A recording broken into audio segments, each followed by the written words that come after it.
革命によってスペイン植民地時代から続いていた封建制度を抜け出したという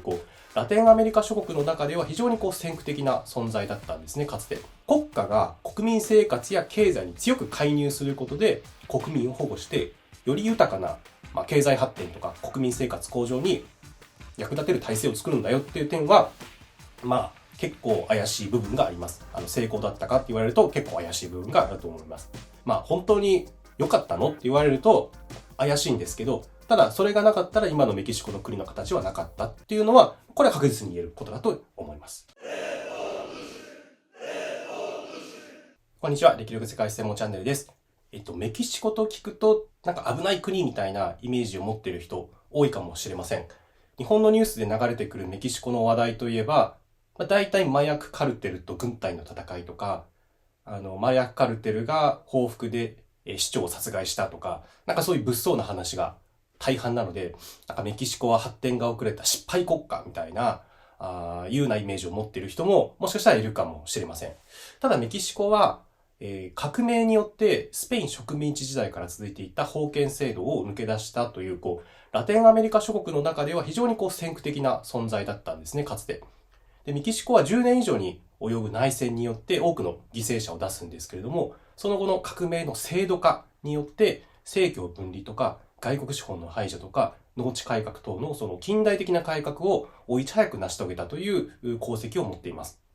この動画ではメキシコ革命の推移というのを解説しつつ、現在のメキシコのその麻薬カルテルの問題についてもちょっと触れてみたいなというふうに思っております。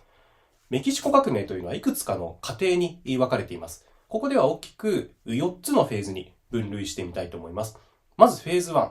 独裁的な政治を行ったディアス大統領への反対運動。フェーズ2はディアス退任後に大統領に就いたマデロを追放したウエルタ大統領への抵抗運動。フェーズ3はウエルタ追放後に発生した内戦でカランサが大統領になり全国を制覇する過程。フェーズ4はカランサ大統領以降に革命を憲法と制度に落とし込む過程のことです。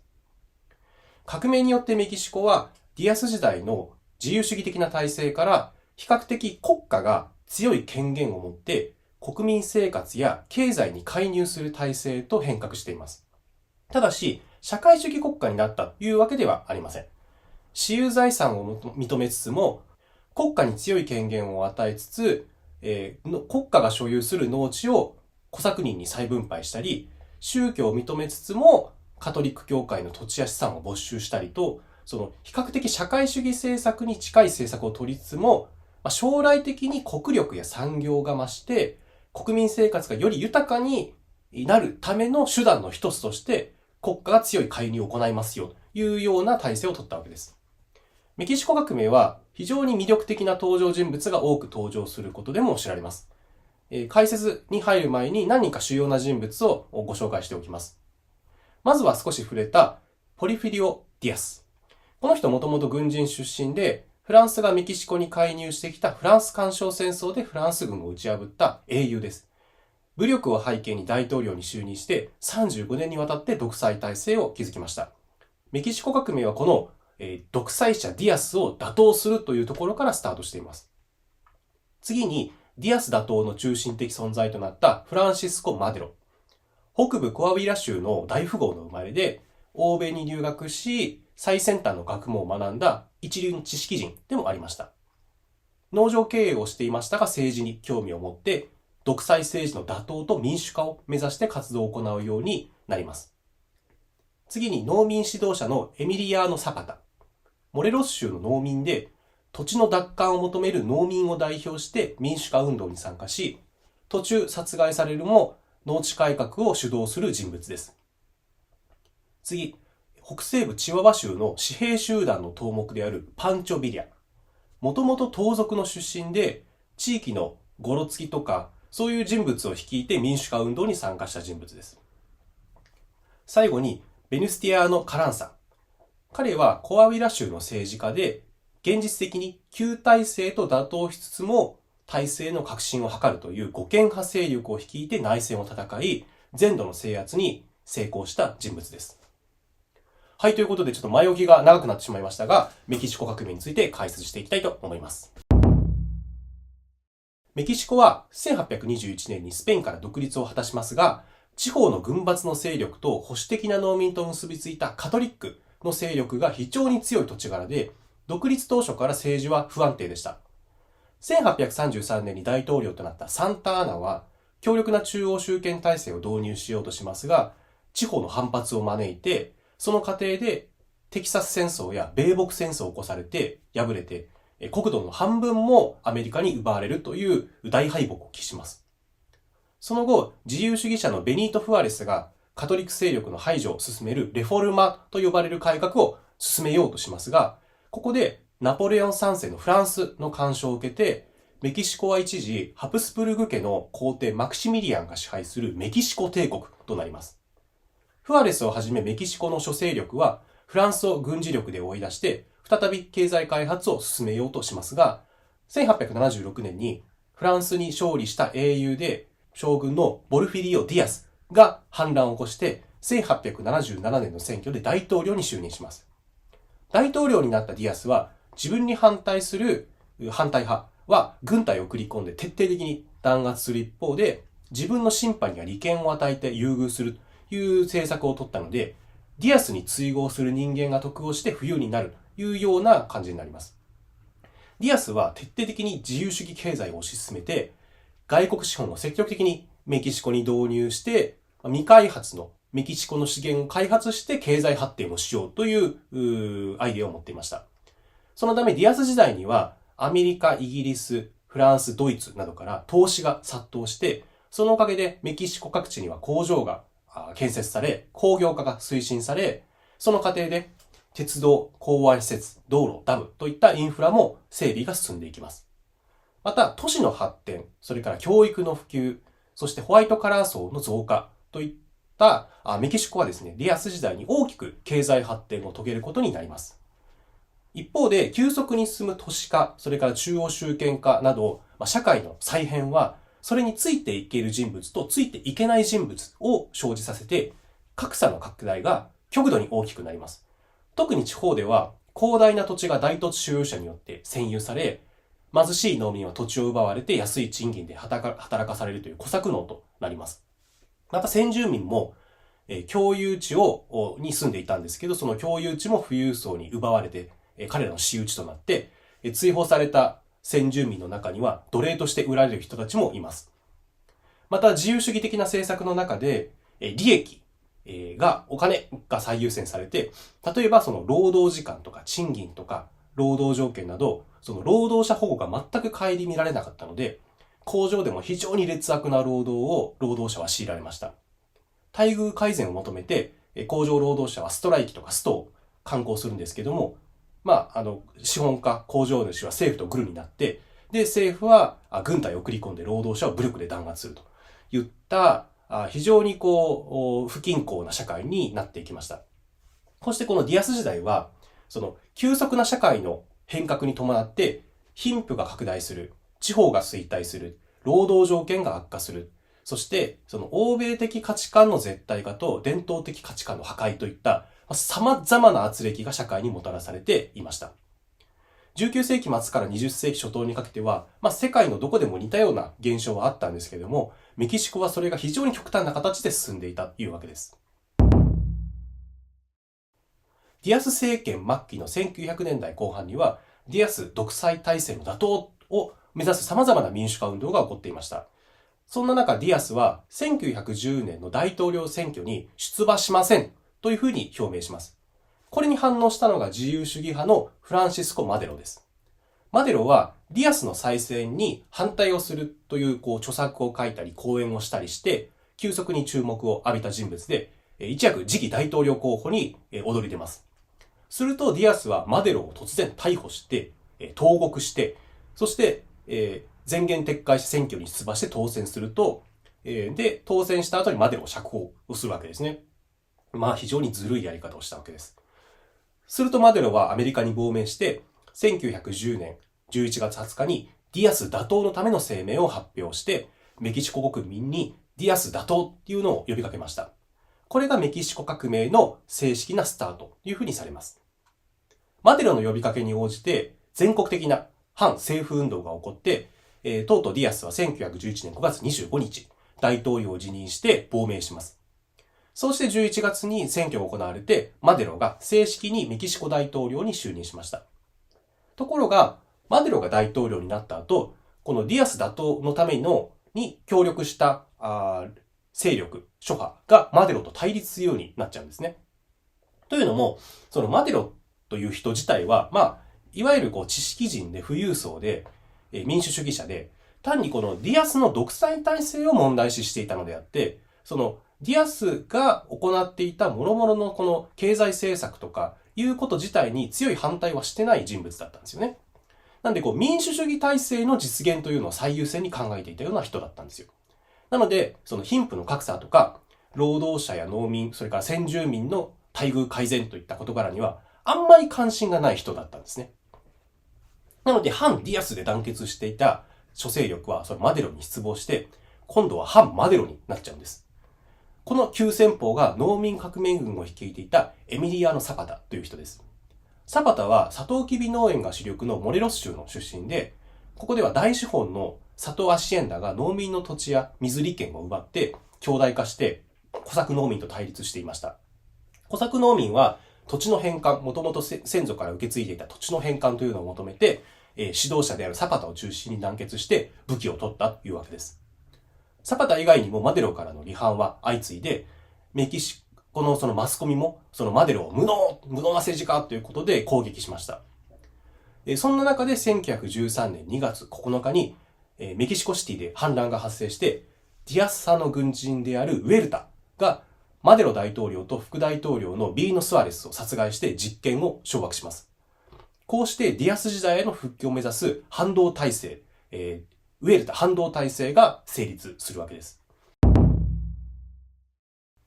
ウェルタが政権を取ると、マデロに反発していた勢力は、今度は反ウェルタで、今度は団結するんですね。で、打倒ウェルタの闘争を開始します。この時に最も強力な革命軍を率いたのが、メキシコ北西部のコアウィラ州、チワワ州、ソノラ州の北西部3州です。チワワ州の軍勢を率いていたのがパンチョ・ビリアです。ビリアはもともと山賊だったんですけども、マデロの理想に感化されて戦いに身を投じるようになった人物で、その地域の、ブライカンというか、ヤクザ者を率いていたような連中で、その親分派のビリアに惹かれて従ってる、ゴロつきばっかなったんですね、彼の部下っていうのは。なので、ビリアの個人的な私兵集団のようなものでした。で、ソノラ州の軍勢を率いていたのが、アルバロ・オブレゴンの軍です。そして、コアビラ州の軍勢を率いたのが、ベヌスティアノ・カランサの率いる軍です。カランサは既存の制度を守りつつ体制の刷新を図るという護憲派勢力の代表的人物です。で、これらの北西部の軍は、ウェルタに抵抗して、カランサはグアダルーペ計画を発表して、憲法の遵守とウェルタの打倒というのを国民に呼びかけます。こうして全国的な抵抗運動の発生で、1914年7月にウェルタ政権は打倒されました。ウェルタ政権後の今後の体制を話し合う会議がアグアスカリエンテスで始まりました。ところがこのアグアスカリエンテス会議はまとまらずに、農民軍を率いたサパタと護憲派勢力のカランサが対立します。会議ではサパタとビリアがグティエレスという人物を大統領に選出して臨時政府を成立させるんですけれども、カランサら護憲派はベラクルスに逃避して護憲派政府を樹立して、ここでメキシコでは政府が分裂するという状態に陥ってしまいます。こうして革命勢力同士の内戦が勃発するというフェーズに突入するわけです。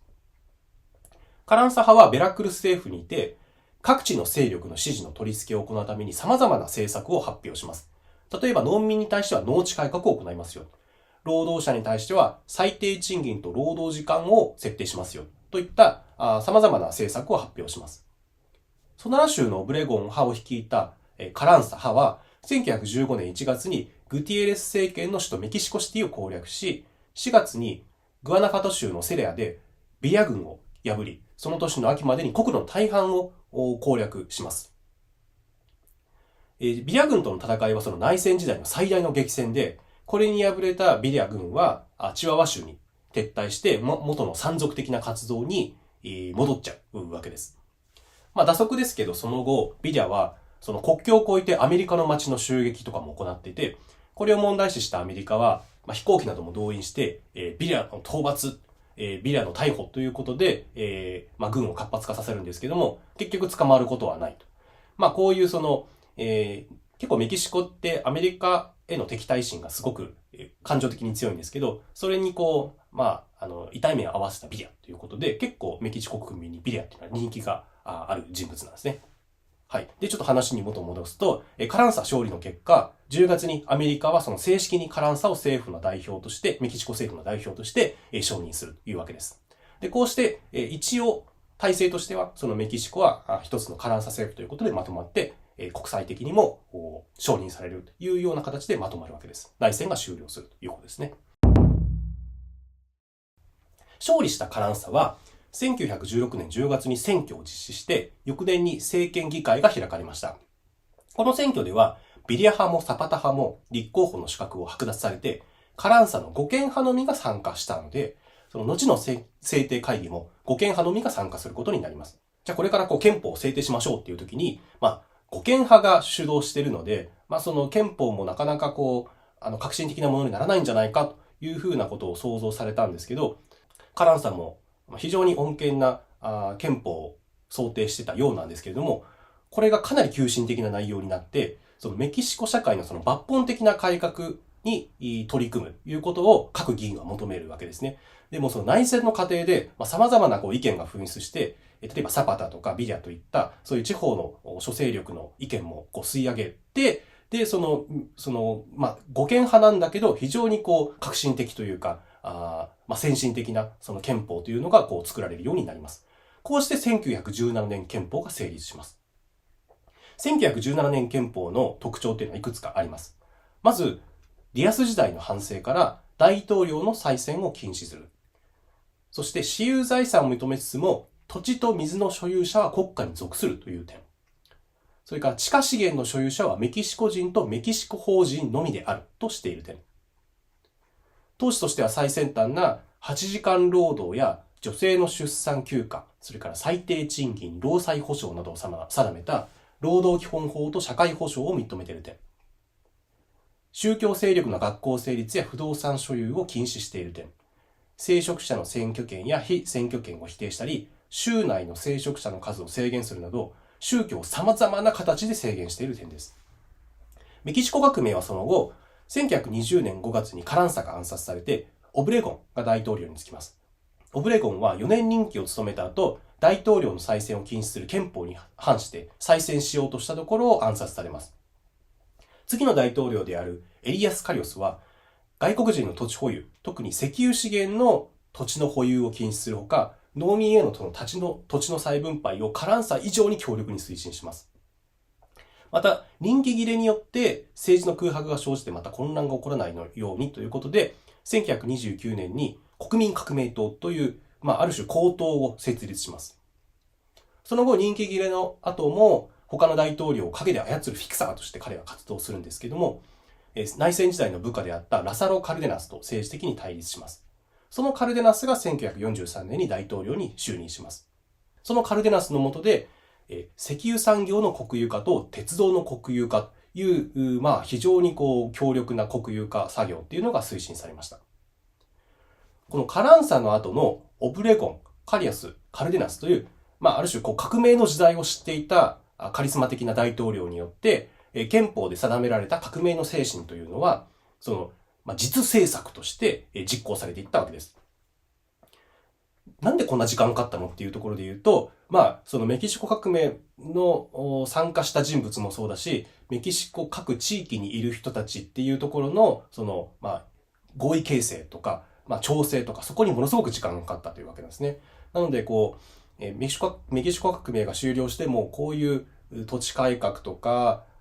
国有化とかそういうのを一気にバンとやってしまうと、あまりにも圧力が多すぎるということで、徐々にこういうのを実行していったというわけです。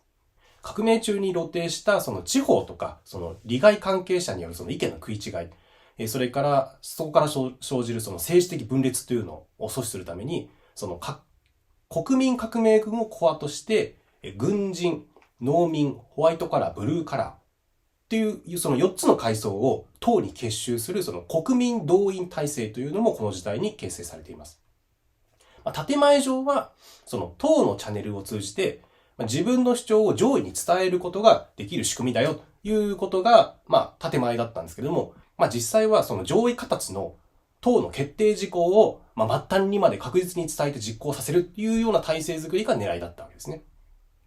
国民革命党は1938年にメキシコ革命党と名称を変更して、さらに1947年に制度的革命党 PRI と変わって、2000年に選挙に敗れるまで71年間もの間メキシコ政治を独占しました。その名前の通り、その革命をメキシコの制度として定着させようということがこの制度的革命党の目的だったわけです。メキシコ革命はいつ終わったのかという定義は様々に実は議論があって、1992年の憲法の改定により、国家による土地の再分配の停止と農地の私有化を許諾して、カトリックに対する各種の制限の全面的な撤廃が行われたことで正式に革命は終了したということが一般的な見方です。革命体制には確かにディアス時代にあったような、極端な格差というのは是正されたものの、東側諸国と同じような経済の停滞と社会の閉塞感というのが、この90年代初頭にはメキシコ社会にはあったというわけなんですね。そしてこの1992年というそのソ連の解体したすぐ後にその憲法が修正されたというのも非常に象徴的で、その時代は西側諸国の勝利、東側陣営の敗北、自由主義と資本主義の明るい未来みたいな、そういう雰囲気の中で、その革命の継続というものは、確かに困難だったのかなというふうに思います。また、ナフタ、北アメリカ自由貿易協定への加盟のためにメキシコは、これまで閉ざしていた外国資本へのその門戸というのを開く必要があったというのもあります。メキシコは巨大なマーケットを持つ、アメリカというのが北にあって、メキシコというのは経済発展の余地がある非常に優位な場所にあるんですけれども、ただその自由主義とか、そして新自由主義政策というのを取ったその経済発展へとその大きく舵を切っていくわけですね。そして現在社会問題になっている麻薬カルテルは、その最近起こった問題ではなくて、昔から実は存在していたものなんですよ。ちょっと時代が下るんですけども、1980年代、それまでそのアメリカの麻薬密輸の一大拠点だったコロンビアの麻薬ヘロインの密輸ルートが壊滅状態に陥って、その新たに麻薬ヘロイン密輸ルートとしてそのメキシコが注目されるようになります。90年代には麻薬カルテルは支配地域を拡大して、そして北の一大産業であるアメリカの販売ルートの拡大っていうのを狙って、骨肉の争いを繰り広げるようになるわけです。制度的革命党が政権を担っている間は、彼らはある種その麻薬カルテルと妥協して、その戦術のその国民総動員体制の一部にその麻薬カルテルっていうのも組み込んじゃうわけですよね。そしてもう彼らの飯の種を潰さない程度に生かしておくというようなコントロールをしていたわけです。ところが2000年に制度的革命党が下野して、野党が与党になると、この点が非常に問題視されるわけですよ。前政党は犯罪組織と結託していたということが問題視されて、非難されたわけですね。そして2006年末に政権についたフェリペ・カルデロン政権は、対麻薬戦争というのを宣言して、麻薬カルテルの徹底的な制圧に乗り出します。それはその麻薬の製造、それから栽培の取り締まりと、カルテルのボスの逮捕を大々的、徹底的にやるっていうものです。ところがこれがライバル同士のカルテル間の抗争や、カルテル内の主導権の争いというのを引き起こして、麻薬関連の暴力の犠牲者は急増してしまいます。さらに、麻薬カルテルを撤廃しようとするその行政とか警察に対する襲撃とか拉致とか殺人とかも行われて、報復が報復を呼ぶようなその泥沼の構想に陥ってしまったというわけです。これが非常に難しいのが、アメリカはメキシコが麻薬やヘロインをアメリカに密輸してくるじゃないかっていうふうに非難してくるんですけど、実際のところなんで送るかというとアメリカにものすごい市場があるからなわけですよ。もうアメリカにその麻薬とかヘロインを欲してる人がいっぱいいるからメキシコは売るわけですよね。カルテルも売るわけですよ。単にそのカルテルを潰したり生産地を焼いたりするだけだと、ほんとモグラ叩きで抜本解決に全然なってなくて、もちろんその生産地とかカルテルを、撲滅するっていうのは重要なんですけども、この消費者自体を撲滅するというか、需要を断つっていうことも重要なわけで、それを両方やらないと、もうこれって本当に根本解決に全くなってないいうわけですね。なんで非常に難しい問題。単にアメリカでも終了しないし、そのメキシコとかコロンビアでも終了しない問題ということで、本当に国際的な取り組みが必要な問題というわけです。はい、ということでまとめです。このメキシコ革命は成功だったのか失敗だったのかというところも歴史家の間では議論があります。革命当初は特に護憲派が目指していた国家が国民生活や経済に強く介入することで国民を保護してより豊かな、経済発展とか国民生活向上に役立てる体制を作るんだよっていう点は結構怪しい部分があります。成功だったかって言われると結構怪しい部分があると思います。ただしある程度国家が国民に介入していかないと、それから国民生活に介入していかないと、様々なメキシコってすごい広いので、様々な地域の多様な人々をまとめきれずに、今回みたいなその麻薬戦争のような事態に陥ってしまうことも、すごく容易に想像がつくというか、今のこの、起こっている麻薬戦争も、メキシコの多様性の負の部分なわけですよね。なんでメキシコ革命がなかったら、もしかしたらそのメキシコっていう国は、複数の国に分裂していたりとか、あるいはもっともしかしたら治安は安定していたかもしれないんですけど、そのアメリカの属国みたいな状態になっていた可能性もある。それがそれで本当に幸せなのかどうかというのはまた別の話ですけど、なのでメキシコという国がなかった可能性もあるわけで、このメキシコ革命というものが、本当に良かったのって言われると怪しいんですけど、ただそれがなかったら今のメキシコの国の形はなかったっていうのは、これは確実に言えることだと思います。はい、ということで今回は以上になります。ご視聴ありがとうございます。チャンネル登録、高評価の方もぜひよろしくお願いします。